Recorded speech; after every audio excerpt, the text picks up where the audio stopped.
It was a quiet Friday, one of those nights that start without great expectations.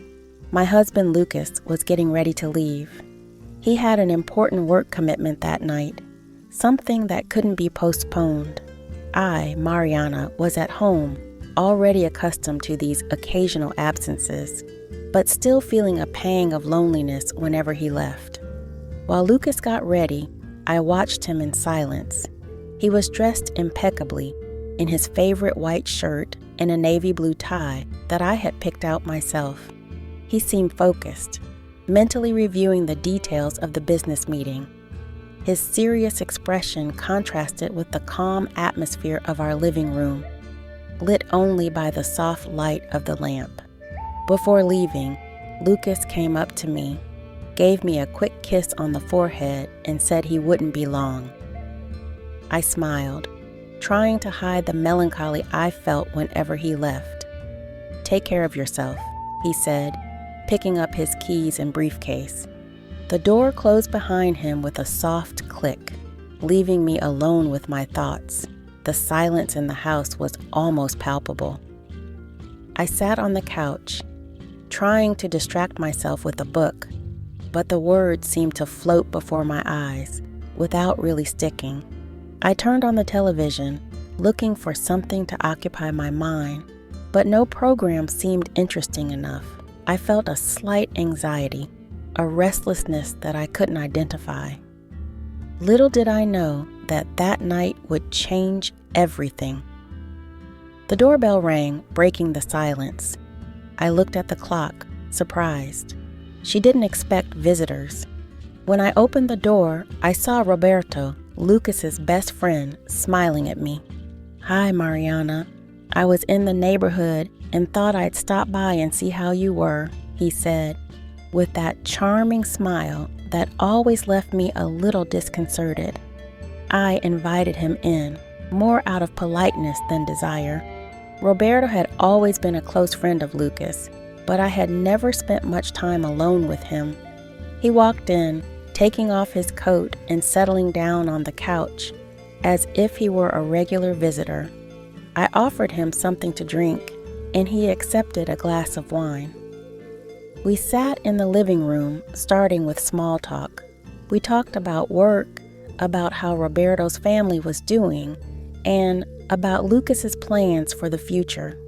The conversation was pleasant, but there was a tension in the air, something I couldn't define.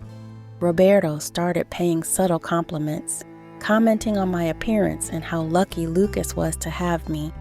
He had always been a bit of a jokester, but tonight, his comments seemed to carry a different weight. I felt flattered, but also a little uncomfortable. I tried to divert the conversation to more neutral topics, but Roberto continued to look at me in a way that I couldn't ignore. As the night progressed, the atmosphere became more tense. Roberto got closer, and suddenly, his looks and touches became bolder. I was torn between loyalty to my husband and the unexpected attraction I felt for Roberto. In a moment of weakness, I gave in to my feelings. It was a moment of intense emotion and desire, but also of guilt. Roberto and I engaged in an exchange of caresses that went beyond what was permitted. Nothing explicit, but enough to break the trust I had with Lucas. Momentary passion took over us, leaving a trail of confusion and regret. After everything happened, Roberto left, leaving me alone with my thoughts. Guilt was eating me up inside, and I knew I would have to deal with the consequences of my actions. When Lucas returned home, I tried to act normal, but the guilt was evident. I knew I would need to face the truth sooner or later, and so that peaceful Friday became the beginning of a storm in my life, a night that would change everything irrevocably. After Lucas left, I went to the kitchen to prepare something to eat, trying to dispel the empty feeling I always felt when he wasn't home. I put some soft music on, trying to create a lighter atmosphere. Suddenly the doorbell rang, a sound that echoed through the silent house and made me jump. I walked to the door, curious about who it could be. When I opened it, I came across Roberto, Lucas's best friend.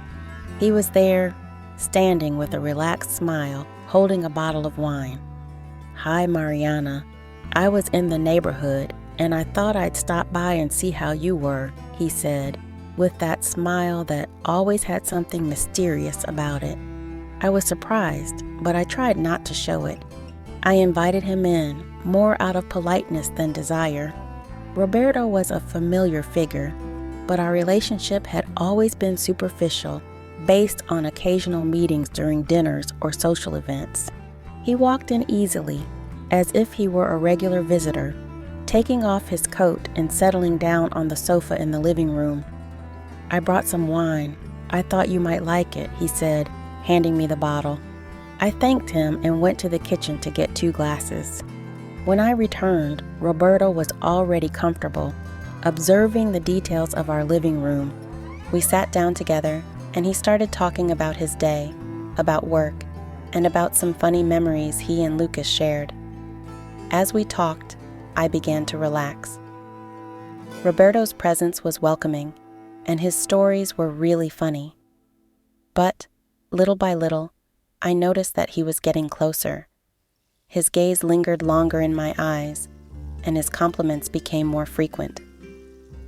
"You look beautiful tonight, Mariana," he said, his voice soft and seductive.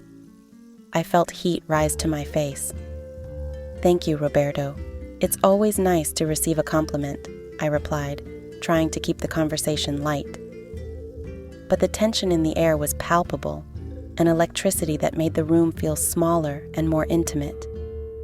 He leaned in a little more, his eyes shining with an intensity that sent shivers down my spine. "I think Lucas is a very lucky man to have you," he said, his voice lower, almost a whisper. My heart started to beat faster. Those subtle compliments were starting to move me in ways I hadn't expected. I knew I should push these thoughts away, but the combination of loneliness and Roberto's presence was messing with my emotions in ways I couldn't control. I tried changing the subject, talking about trivial things, but the conversation always came back to the 2 of us. Roberto got closer and closer, and I felt more and more involved in that dangerous game of seduction. The night had just begun, but it already seemed full of forbidden possibilities. Sitting on the sofa with Roberto, the conversation, which initially seemed innocent, began to take an unexpected turn. Roberto was charming and had an engaging way of speaking that left me intrigued. He talked about his life, his challenges at work, and how he missed simpler moments, when he and Lucas used to spend more time together. As I listened, I felt a mix of emotions. It was nice to have someone to talk to, but there was something about the way Roberto looked at me, the way he seemed interested in every word I said, that left me disconcerted.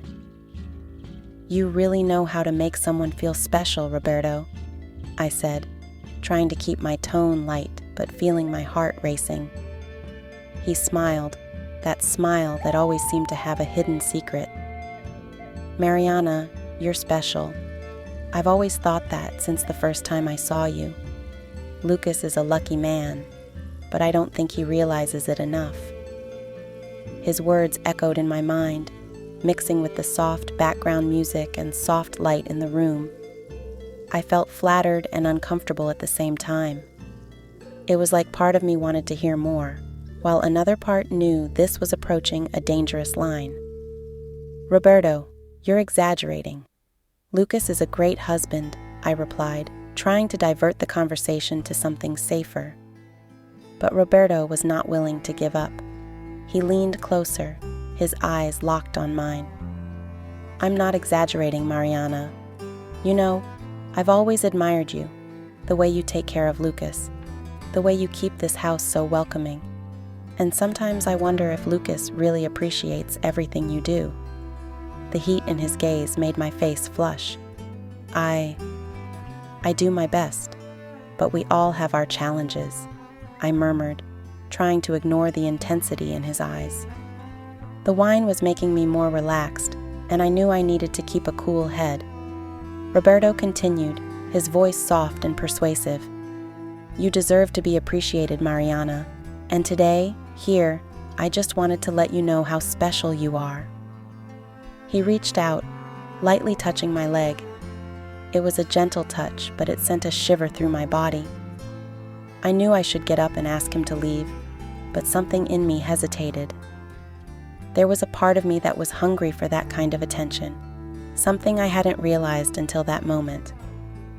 "Roberto, I think you should go," I said, my voice shaking a little. He didn't back down. Instead, his hand slid a little further up my leg, his fingers creating small circles on my skin. "Mariana, if you ask me to leave, I will. But I think you feel that too, that connection, and there's nothing wrong with wanting to feel desired." My heart was in turmoil. Logic and emotion were at war inside me.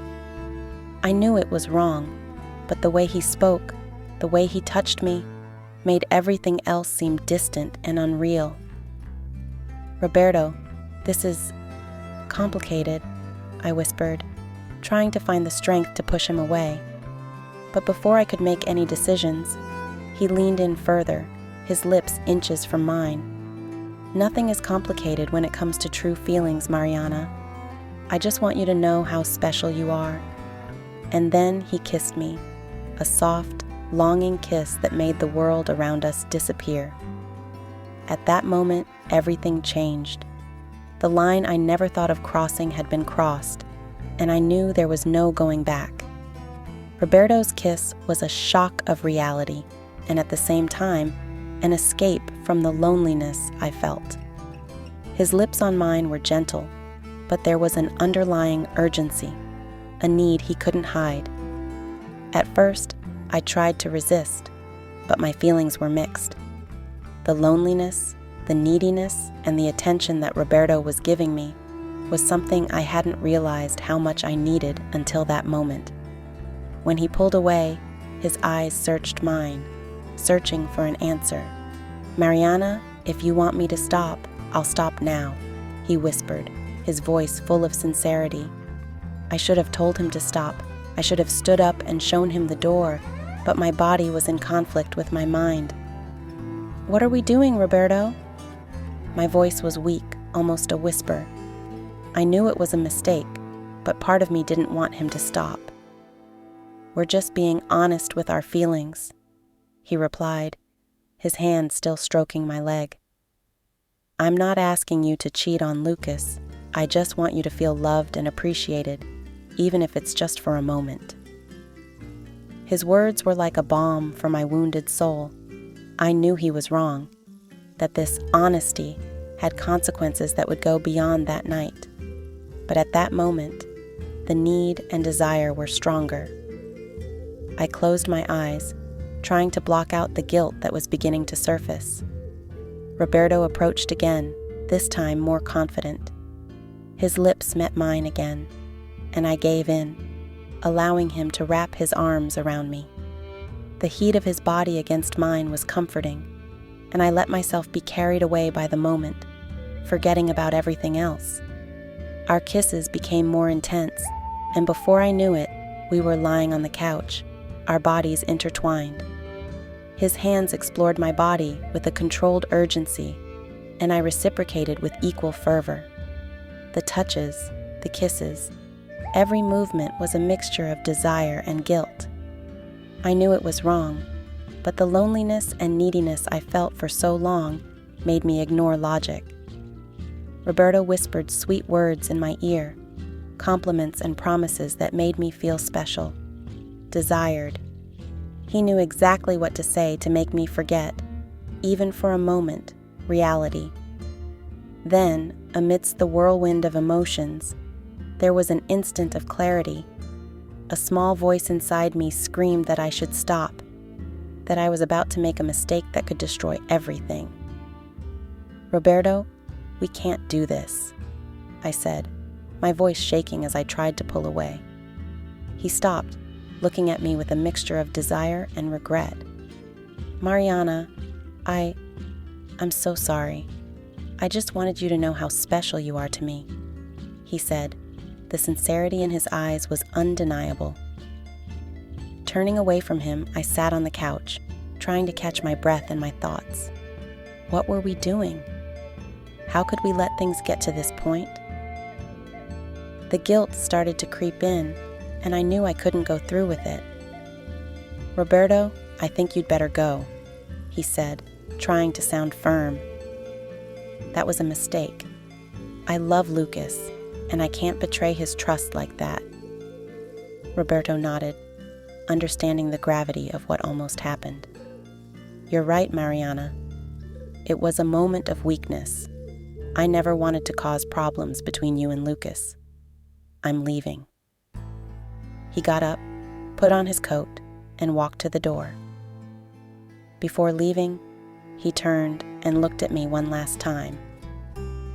"I hope one day you can forgive me for this," he said, and then he was gone, leaving me alone with my thoughts and the guilt that now weighed even more heavily. As the door closed, I felt relieved that I had stopped before it was too late, but I knew that the consequences of that night were still to come. When Roberto left, the silence he left behind was deafening. I sat on the couch, trying to process what had happened. My thoughts were confused, a whirlwind of contradictory emotions and feelings. I knew I had to put an end to it, but the truth is, I didn't want to. The loneliness and lack I felt were leading me down a dangerous path. The following days were a mixture of guilt and desire.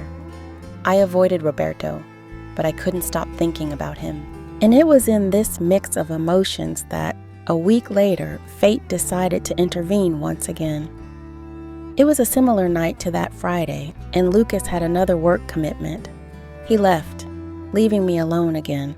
This time, I was determined to keep myself busy and away from any thoughts about Roberto. I turned on the television, but I couldn't concentrate on anything. So, I decided to prepare an elaborate dinner to pass the time. In the middle of the preparations, the doorbell rang. My heart raced. I knew it could be Roberto, but I tried to convince myself that it wasn't. I walked to the door hesitantly, and when I opened it, there he was, with that smile I couldn't resist. "Hi, Mariana. I know you asked me to leave last time, but I needed to see you. I needed to talk to you," he said, his voice soft and persuasive. I should have sent him away, but the truth is, I wanted to hear what he had to say. I invited him in, and he accepted, taking off his coat and settling down in the kitchen while I continued to cook. We tried to talk about trivial things, but the tension in the air was palpable. Every time our eyes met, I felt a shiver run down my spine. Finally, Roberto couldn't hold back any longer. He came closer, holding my hand gently. "Mariana, I can't stop thinking about you. Since that night, all I can think about is how I miss you, how I want to be with you," he said, his eyes fixed on mine. My heart beat uncontrollably. I wanted to resist. I wanted to maintain my integrity, but his every word broke my defenses. "Roberto, this is wrong. We can't do this," I said, but my voice was weak, lacking conviction. He moved closer, his body almost touching mine. "I know it's wrong, but I can't fight how I feel about you. I want you, Mariana. Just tonight, let me show you how special you are," he whispered, his voice thick with desire. Before I could respond, he kissed me. It was an intense kiss, full of passion and need. I should have stopped there, but my body responded for me. The kiss deepened, and I let myself go, forgetting everything else. Our forbidden act took place right there, in the kitchen, amid the smells of food and the soft light of the lamps. Every touch, every caress was a mixture of guilt and pleasure. I knew I was cheating on Lucas, but at that moment, all I cared about was Roberto and the way he made me feel. When it was all over, we lay on the kitchen floor, panting and in silence. Reality began to creep in again, bringing with it the crushing guilt. "What did we do?" I mumbled, feeling the tears start to form. Roberto held me, trying to comfort me. "It was a moment of weakness, Mariana, but we can't let this destroy our lives.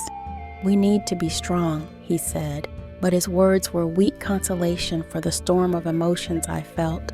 I knew that this forbidden act would change everything.